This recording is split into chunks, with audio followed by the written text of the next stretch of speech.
বাচ্চার শরীর খারাপ হলেই মায়ের দোষ, সেই 7 বছর ধরেই শুনে আসছি।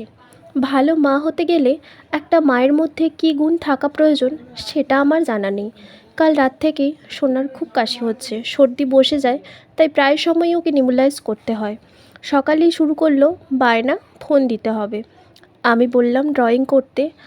আমি ওকে ড্রয়িংয়ের একটা এক্সাম নেবো বলেছিলাম।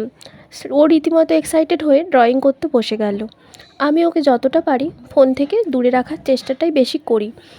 আমি সেরকম মা কখনোই হতে চাইনি বাচ্চার ভুল আবদারে প্রশ্রয় দিয়ে ভালো মা হতে। আবার এরকম মাও কখনোই হতে চাইনি নিজের ভালো লাগা, নিজের স্বপ্ন, নিজের ইচ্ছেগুলোকে বিসর্জন নিয়ে ভালো মা হতে। আমি ভালো মা হওয়ার সাথে সাথে নিজের অস্তিত্ব বাঁচিয়ে রাখার চেষ্টা করি সব সময়।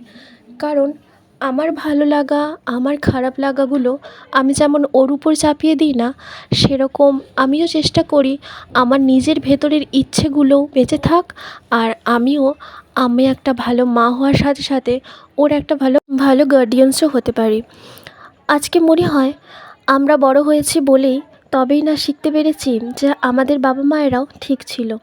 একটা সময় বাবা মায়ের শাসন যদি না থাকতো, আজকে হয়তো আমরাও এতটা ভালো মানুষ কখনোই হতে পারতাম না। যাই হোক, সবাইকে জানাই শুভরাত্রি। সবাই ভালো থেকো, সুস্থ থেকো, আর সবাই সব সময় আমার পাশে থেকো।